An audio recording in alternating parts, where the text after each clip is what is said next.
విశాఖలో steel plant బాధితుల్ని పరామర్శించిన అనంతరం లోకేష్ మాట్లాడుతున్నారు. లైవ్ చూద్దాం. సెక్రటరీ గారు ఇది ఎక్కడ లేదు కదా సార్ అంటే అవసరమైతే నేను కేబినెట్ కూడా తీసుకెళ్తా, nothing to worry, I will get it done, నాది బాధ్యత. ఎందుకంటే ఆ కుటుంబాలకు మనం అండగా నిలబడాల్సిన సమయం ఇదని ఆయన చెప్తాం జరిగింది. సో ఎక్కడ జరగలేదు. ఇప్పుడే గురువు గారు చెప్పినట్లు పిల్లలు కూడా చదువుకున్నాయి. ఎందుకంటే పాప ఒక కార్మికుడికి 3 నెలల బాబు ఉన్నాడు, 3 నెలల బాబు, అందరూ బాధ కలిగింది. ఒకరి దౌతే రేపు పుట్టినరోజు. సో వాళ్ళందరూ కూడా కుటుంబాలకు అండగా నిలబడాలి, బాధ్యత మా పైన ఉంది.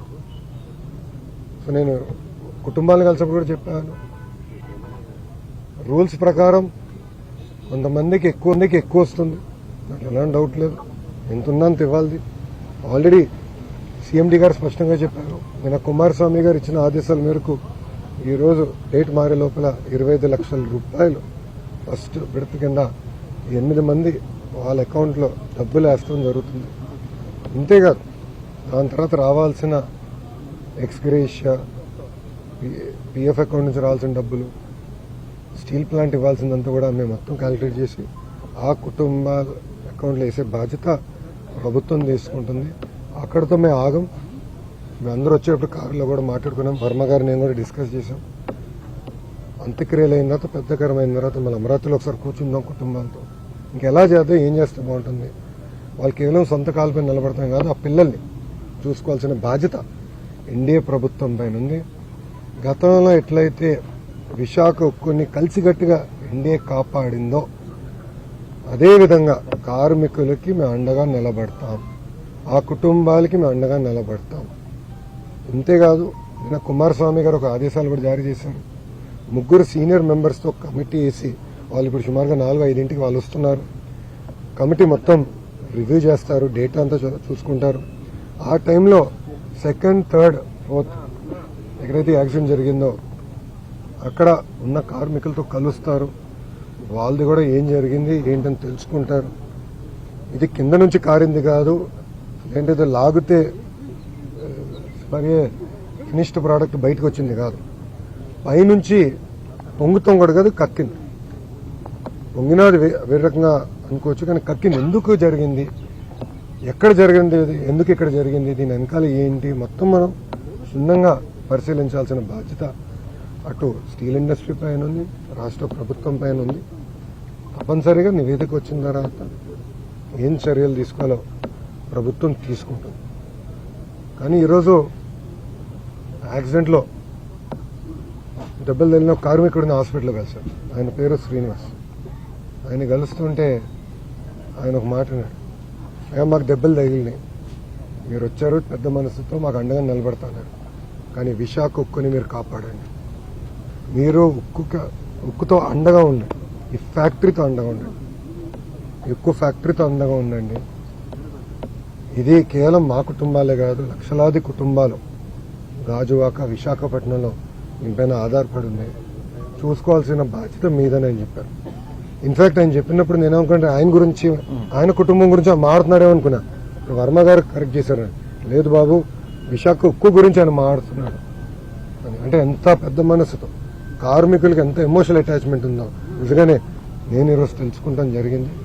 ఇంతేకాదు ఉత్తరాంధ్రలో పెద్ద ఎత్తున పెట్టుబడులు వస్తున్నాయి, మీ అందరూ తెలిసిన విషయమే. డేటా సెంటర్లు అవ్వచ్చు, ఐటీ అవ్వచ్చు, హెవీ ఇండస్ట్రీలు కూడా పెద్ద ఎత్తున, మిగతా ఉక్కు ఫ్యాక్టరీలు వస్తున్నాయి, ఇంకా కొన్ని అనౌన్స్మెంట్ త్వరలో రాబోతున్నాయి.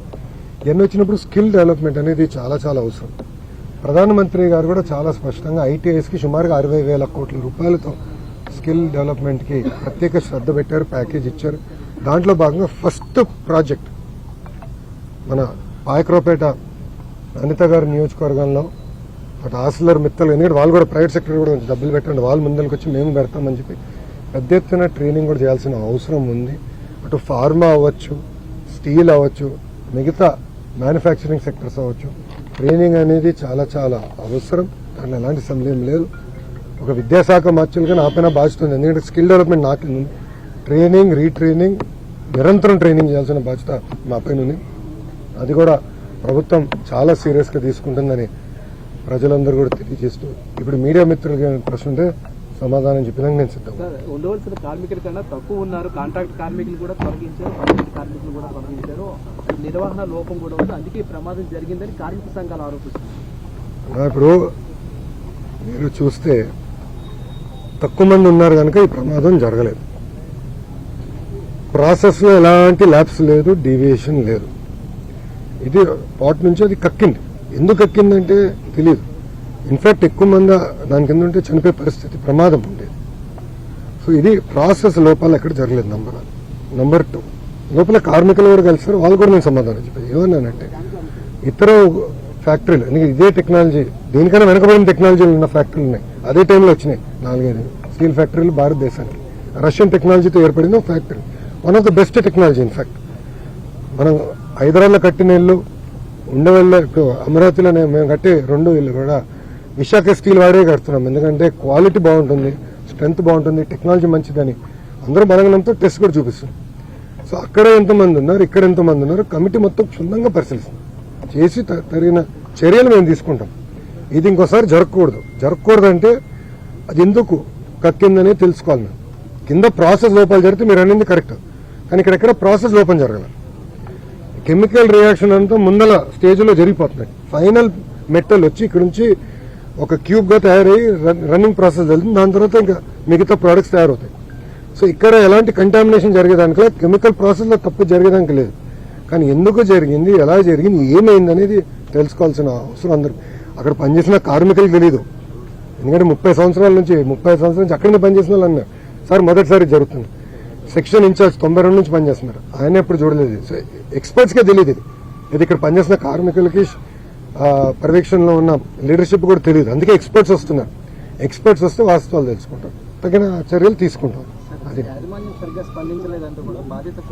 అన్న ఒకటి 4 గంటల 10 నిమిషాలకి జరిగింది. ఇక్కడ ఉన్న 8 అంబులెన్సెస్ కూడా ఇమ్మీడియట్ గా వెళ్ళినాయి. వాళ్ళందరినీ ఇమ్మీడియట్ గా తరలిస్తాం జరిగింది. ఇది ఆసుపత్రులకి ఇమ్మీడియట్ గా తరలిస్తాం కూడా జరిగింది. ఇంతేకాకుండా కలెక్టర్ గారు వచ్చారు, సిపి గారు వచ్చారు, హోంమంత్రి గారు వచ్చారు, ఎంపీ గారు వచ్చారు, ఎమ్మెల్యే గారు వచ్చారు, అందరూ వచ్చారు. ఇక్కడ కుమారస్వామి గారు నేను రాత్రి వచ్చారు. సార్ జరిగిన 12 hours కూడా జరగల. 4 గంటల 10 నిమిషాలు జరిగితే ఆయన సుమారుగా 10 కల్లా దిగారు. 6 గంటల్లో కుమారస్వామి గారు స్వయంగా వచ్చారు. నేను నిన్న సాయంత్రం వచ్చాను రష్యా నుంచి. ఏ రోజు ఉప ముఖ్యమంత్రి గారు వచ్చారు. ఎందుకంటే ఇక్కడ ఒకటండి, ఎక్స్గ్రేషియా ఇచ్చేదానికో ప్రకటించడానికి కేవలం అదొకటే కాదు మా బాధ్యత. కుటుంబాలను ఆదుకోవాలి, కార్మికులతో అండగా నిలబడాలి, ఏం జరిగిందో మేము తెలుసుకోవాలి, రాబోయే రోజుల్లో ఎలా ప్లాంట్ని ముందలు తీసుకెళ్లాలి, ఇలాంటిది మళ్ళీ జరగకుండా చూసుకునే బాధ్యత మా అందరిపైన ఉంటుంది. దానికే అందరూ వచ్చింది. అదే స్టీల్ ప్లాంట్ పరిరక్షించాలంటే క్యాపిటల్ మైన్ అనేది ఇంపార్టెంట్, దానికోసం కృషి చేయాలంటారు కార్మిక సంఘాలు. సార్ మీరు మళ్ళీ ఒకే మాట అంటున్నారు, కార్మిక సంఘాలు అంటున్నారు. నేను ఒక విషయం చెప్తున్నా, విశాఖ ఉక్కుని కాపాడుకుంది మేము. గతంలో ఎప్పుడన్నా క్యాప్టివ్ మైన్ ఉందా? విశాఖ ఉక్కుకి క్యాప్టివ్ మైన్ ఎప్పుడన్నా ఉందా? ఈ రోజు కూడా ఇక్కడికి వస్తున్న ఉక్కు ఫ్యాక్టరీలు అన్నిటి కూడా స్లర్రీ పైప్ లైన్ ద్వారా రా మెటీరియల్ ఎన్ఎండిసి టైప్ తో వస్తున్నాయి. మార్కెట్ ప్రైస్ ఇది ప్రైవేట్ సెక్టర్ కానీ ఎవరికైనా కానీ మార్కెట్ ప్రైస్. ఈ రోజు నేను కారులో వస్తుంటే ఒక ప్రతిపాదన వచ్చింది, స్లరీ పైప్ లైన్ నుంచి విశాఖ ఉక్కు కూడా ఇవ్వాలి. కానీ దాని గురించి ఏనాడు ఏ కార్మిక సంఘ నాయకుడు మాట్లాడరు. కార్మికులు మాట్లాడుతున్నారు. నన్ను అడిగారు ఒక కార్మికుడు, అన్న మీరు దీన్ని కూడా స్లరీ పైప్ లైన్ వేస్తే బాగుంటుంది. నన్ను అడిగింది ఒక పని చేస్తున్న కార్మికుడు. తప్పనిసరిగా చేద్దాం, 100% చేయాలి. దానికి ఎక్కువ మనకి రైల్వే సైడింగ్ అన్ని కూడా ప్రాబ్లం లేదు. మనకి స్లరీ పైప్ లైన్ కూడా తీసుకొచ్చే బాధ్యత ప్రభుత్వం తీసుకుంటుంది. ఇది మీరు చూడండి, ఇదే స్టీల్ ప్లాంట్ లాభాల్లోకి వెళ్ళింది, అద్భుతంగా చేసింది. సుమారుగా 10,000 కోట్ల ఎఫ్డీ ఉండేది ఒక దశలో. తర్వాత కాంగ్రెస్ వాళ్ళు వచ్చారు. ఇదే ఇప్పుడున్న కార్మిక సంఘ నాయకులు కొంతమంది కాంగ్రెస్ వాళ్ళు ఉన్నారు. వాళ్ళు అడుగుతున్నా, మీరు డబ్బులు తీసుకెళ్లి వేరే రాష్ట్రాలకు ఖర్చు పెట్టారు, రాయ్ బరేలి అక్కడ ప్లాంట్ పెట్టుకోరు, ఇక్కడ పెట్టదన్నట్లు మీరు డబ్బులు పెట్టచ్చు కదా స్వామి. విశాఖకు డబ్బులు తీసుకెళ్లి పెట్టారు. తర్వాత జరిగిన పరిణామాలు మీకు తెలుసు, నష్టాల్లో కూరుకుపోయింది. 15,000 కోట్లు, ₹1 ₹2 కాదు. ఇది కేవలం కార్మికుల డబ్బులే కాదు, అందరి డబ్బులు. భారతీయులు అందరూ వాళ్ళు పన్ను కడితే కదా ఇది తీసుకొచ్చి పెట్టాము. భారతదేశంలో ఏ రాష్ట్రంలో ఇట్లా ప్రైవేటీకరణ జరగకుండా ఆపిన స్టీల్ ప్లాంట్ ఒకటి కూడా లేదు. అలాంటిది విశాఖ ఉక్కు కేవలం 1 ఉంది. ఎన్డీఏ ప్రభుత్వం ఆపింది. ఎందుకంటే మనకి ఎమోషన్ అటాచ్. మనం కాపాడుకున్నాం, కార్మికులు చూసుకునే బాధ్యత నాది. ఈరోజు కార్మిక సంఘాల నాయకులే ఎంత బాధ చేసినట్టు వాళ్ళు మాట్లాడే విధానం చూస్తే డబ్బులు ఇచ్చేయండి, డబ్బులు ఇచ్చేయండి అంటే డబ్బులు ఇచ్చి చేతులు దులుపుకుని వెళ్ళిపోమంటారు మమ్మల్ని? అదో మా బాధ్యత. నేనేమన్నా కుటుంబాలను మేము ఆదుకుంటాం, ఎస్ ఎక్స్గ్రేషియా ఇస్తామని చెప్పాం, అంటే ఎలాంటి డౌట్ లేదు. ఒక ఆయన ఏమన్నాడంటే విచిత్రం, ఒక కార్మిక నాయకుడు ఏమన్నాడంటే అసలు మీరు ప్యాకేజ్ ఇవ్వకుంటే ప్లాంట్ తెరిసేది కాదు కదా, ప్లాంట్ తెరుచుకుని ఉంటే మంచి చనిపోయాడు కాదు కదా. మాట్లాడే విధానం అండి ఇదే. మీడియా మిత్రులు ప్రజలు కూడా ఆలోచించండి దయచేసి. ఏంటిది ఇప్పుడు నేను వెళ్ళింది ఏంటి, వాళ్ళు అడిగిన ప్యాకేజ్ కన్నా రెగ్యులర్ ఎంప్లాయీస్కి ఇంకెక్కువ వస్తుంది, దాన్ని కుడించమంటారా? లేదు. మేము ఇంకోటి అవుట్సోర్సింగ్ కాంట్రాక్ట్ ఆర్ పర్మనెంట్ అయినా కూడా ఇద్దరికి ఉద్యోగాలకు ఇస్తాను, పర్మనెంట్ ఉద్యోగం ఇస్తాను. భారతదేశంలో ఎక్కడ జరగలే. పెద్ద మనసుతో కుమారస్వామి గారు సెక్రటరీ గారితో పోరాడి తీసుకొచ్చినాడు. నా ఒక నిమిషం, నేను ఇవ్వాల్సిన కూడా ఆయన పోరాడి తెచ్చినాడు. అది ఎన్డీఏకున్న చిత్తశుద్ధన. సో మేము ఇక్కడ కేవలం ఏదో డబ్బులు ఇచ్చేసి చేతులు దుప్పుకుని వెళ్ళాక రాలేదు. ఆ కుటుంబాన్ని అండగా ఉంటాం. మొత్తం అంత్యక్రియలు అయిన తర్వాత పెద్ద కర్మైన తర్వాత కుటుంబాలను మేము కలుస్తాం. వాళ్ళ పిల్లల్ని చూసుకోవాల్సిన బాధ్యత కూడా మా పైన ఉంది. We understand that commitment. ఇప్పుడు ఎల్జీ పాలిమర్ ఇష్యూ తీసుకుందాం. ఎల్జీ అనే సంస్థ డబ్బులు పెట్టాల్సింది ట్రస్ట్ లో. ఎన్డీఏ ప్రభుత్వం వచ్చేవరకు అది జరగలేదు. ఇప్పుడు ఎవరైతే మాట్లాడుతున్నారో వాళ్ళందరినీ ప్రశ్నిస్తున్నా. ఎల్జీ మేము ఎన్డీఏ ప్రభుత్వం వచ్చినంత వరకు ట్రస్ట్ లో పెట్టాల్సిన డబ్బులు వాళ్ళు పెట్టలా. మేమొచ్చి గన్నబాబు గారు, పల్లా గారు, ఎంపీ గారు, మేము పర్సనల్ గా తీసుకుని నేను 2-3 సార్లు కలిసి వాళ్ళు కలిసి ట్రస్ట్ ఇప్పుడు తెప్పించాం. మిగతా కుటుంబాలన్నిటి కూడా రావాల్సిన నష్టపరిహారం మేము అధికారంలోకి వచ్చినా తెప్పించాం. అక్కడ పర్మనెంట్ గా ఒక ఆసుపత్రి కూడా తెరవాలి, దానికి కూడా నిధులు ఉన్నాయి. 50 crores ఉంది. ట్రస్టీస్ ఒక టైం తీసుకుంటే నేను ఎంపీ గారు కూడా చెప్పాను, మీరు కూడా మాట్లాడండి, హెచ్ఎం గారు కూడా మాట్లాడతారు, అవసరం మేము కూడా ఇన్వాల్వ్ అవుతాం. తప్పనిసరిగా హాస్పిటల్ కూడా. సో కేవలం ఏదో డబ్బులు ఇచ్చేయండి ఇచ్చారు, తర్వాత మర్చిపోయారు. అలాంటి బ్యాచ్ కాదు. జీవితాంతం గుర్తుపెట్టుకు. ఎందుకంటే వాళ్ళందరూ ఆంధ్రులు, తెలుగోలు. మనం కాకపోతే ఎవరు కాపాడతారండి వాళ్ళని? ఆ బాధ్యత ఇక్కడ ఉందా? మా అందరి పైన ఉంది, కేంద్రంలో ఎన్డీఏ పైన ఉంది. అందుకే 6 గంటల్లో కుమారస్వామి గారు వచ్చారండి. అది మాకున్న చిత్తం. ఇప్పుడు కార్మిక సంఘాలు కొన్ని రాజకీయ పార్టీలు వచ్చినాయి, వాళ్ళ నాయకులు ఎవరైనా వచ్చినారా? స్ట్రైట్ క్వశ్చన్ అడుగుతున్నానండి. వాళ్ళ నాయకులు ఒక్కరన్నా వచ్చారా పరామర్శించడానికి? కనీసం మాట్లాడారు ఎవరితో? వాళ్ళు మాట్లాడరు. అక్కడ కుటుంబాలతో నేను మాట్లాడుతుంటే మీరు ప్రాక్టీస్ చేయండి. కుటుంబాలతో నేను మాట్లాడతాను. నేను చెప్పాల్సిందంటే కుటుంబాలకు చెప్తా. నేను కుటుంబాలు చెప్పా.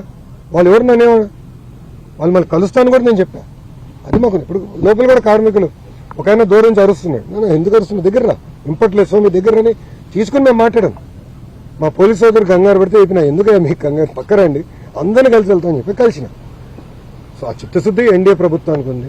కుటుంబాలను ఆదుకునే బాధ్యత మేము తీసుకుంటాం. మళ్ళీ విశాఖ ఉక్కుకి పూర్వ వైభవం తీసుకొచ్చే బాధ్యత కూడా మా పైన ఉంది, మేము చేస్తాం. అమ్మా కాంట్రాక్ట్ ఎంప్లాయీలు కూడా జాబ్ ఇచ్చినట్టు ప్రకటిస్తుంది. కానీ నిన్న బాధిత కుటుంబాలు ఏవైతే ఉన్నాయో మీ మాటలు మాకు నమ్మసత్యంగా లేవు, ప్రకటిస్తారు, వెళ్ళిపోతారు. కానీ నా రిటర్న్ ఎవరు చెప్పారండి? ఒక నిమిషం అన్నా, మీరేమనుకోకపోతే 1 second అన్నా. ఐఎమ్ సారీ, కానీ హాఫ్ నాలెడ్జ్ తో మనం ఆడకూడదు. కంప్లీట్ నాలెడ్జ్ తో లెట్ us డిస్కస్. ఓకే, ఈరోజు ఎవరు వచ్చారండి ఇక్కడికి? ప్రతిపక్ష ఇది టీమ్ 11 కెప్టెన్ వచ్చాడా? అడుగుతున్నా, టీమ్ 11 కెప్టెన్ వచ్చాడు ఇక్కడికి? లేదు కదా. కుమారస్వామి గారు 6 గంటలు ఎందుకు వచ్చాడు? ఆయన ఎందుకు ప్రకటించాడు? 25 లక్షలు ఈరోజు రాత్రి కుటుంబాల అకౌంట్లో మేము వేస్తామని చెప్పాను. 9 రోజుల తర్వాత తిప్పి నన్ను అడుగు, అప్పుడు నేను సమాధానం చెప్పగలుగుతా. కానీ మీరే కావాలని అపోహలు సృష్టించి, కార్మిక సంఘ నాయకులు అపోహలు సృష్టించి, ఇది కరెక్ట్ కాదు. I'm sorry to say. మేము కాపాడాం ప్లాంట్, స్టీల్ ప్లాంట్. మాకున్న చిత్తశుద్ధి మేము కాపాడాం. నాకు ఇప్పుడు కూడా ఫోటో ఉంది. మేడం గారు, నిర్మలా సీతారామన్ గారు కూర్చుని ఉంటారు, బాబు గారు ఉంటారు, పైన క్లాక్ ఉంటుంది. పొద్దున 12 గంటల 15 నిమిషాలు జరుగుతుంది మీటింగ్. రాత్రి ఫోటో అవుతానా? రాత్రి 2 వరకు మీటింగ్ జరిగింది. ఫోటోలో 12:15 అంటే డేట్ మారింది. ఇప్పుడు మేడం గారికి అవసరం అది? నిర్మలా సీతారామన్ గారికి అవసరమా అంతవరకు ఉండి మనతో చర్చించి ఇంత ప్యాకేజ్ ఇవ్వాల్సిన అవసరం మేడం గారికి లేదు అని మనకు చిత్తశుద్ధి. అందుకే మనం చెప్పింది వారు ముఖ్యమంత్రి గారికి అనుకున్న అనుభవంతో ఆయన చెప్తే అక్కడ వింటారు. ఎస్, బాబు గారు చెప్తున్నారంటే చాలా సీరియస్ చెప్తున్నాడు. అది పరిణామాలు తీసుకుని ఆయన అనౌన్స్ చేశారు. నేను చేయకపోతే తిప్పినాను అడిగాను, చేస్తానని చెప్పిన తర్వాత తిప్పి అసలు 24 గంటలు కూడా లోపలే మీరు ఇట్లా మారితే ఎట్లా sir? They are in full sir, మీరు చెప్పినట్టు ఆ టీమ్ 11 కెప్టెన్ వచ్చే అవసరం లేకుండానే మీరే ముందస్తుగా అంత ఇనిషియేటివ్ తీసుకుంటాము అంటారా? అమ్మా ఇక్కడనే కాదు, ఇది ఎండ్ ఆఫ్ ది డే మన రాష్ట్రం, మనకున్న సమస్యలని మనమే పరిష్కరించుకోవాలి. It is our responsibility, right? ఇక్కడనే కాదు, రాష్ట్రంలో కూడా ఎక్కడ ఏ ఇన్సిడెంట్ జరిగినా, ఇప్పుడు గౌరవ హోంమంత్రి గారు బస్ యాక్సిడెంట్ కూడా వెళ్తున్నారు, గమనించారు లేరు? Any incident we are taking very serious. మాకు వాట్సాప్ గ్రూప్ ఉంది, ఇన్సిడెంట్ మేనేజ్మెంట్ అని మాకు వాట్సాప్ గ్రూప్ ఉంది. దాంట్లో గౌరవ ముఖ్యమంత్రి గారు కూడా ఉన్నారు. ఇది అడిగి నిన్న జరిగిన 4:40 మేము అందరూ అలర్ట్ అయ్యాం, అందరం మాడుకున్నాం. మళ్ళీ ఎంపీ గారితో మాట్లాడా, ఎమ్మెల్యే గారితో మాట్లాడా, గణబాబు గారితో మాట్లాడా, హెచ్ఎం గారు ఇమీడియట్ గా స్పందించారు. ఇట్స్ రెస్పాన్సిబిలిటీ అమ్మా. మేమేదో టీమ్ 11 కెప్టెన్ సమాధానం చెప్తున్నాం, మేము లేము ఇక్కడ. తెలుగులకి కోసం, ఆంధ్రుల కోసం సమాధానం చెప్పాలి. మా బాధ్యత ఇది. 164 స్థానాలు గెలిపించిన తర్వాత మేము పరదాలు కట్టుకుని తిరగట్లేదు ఎవరు. పాప కార్మికుడు ఎక్కడి నుంచో దూరం నుంచి అరుస్తుంటే నేను ఎందుకు అరుస్తున్నావునా, దగ్గర రా అడిగి దగ్గర వచ్చారు, మేము కూర్చొని మాట్లాడుకుని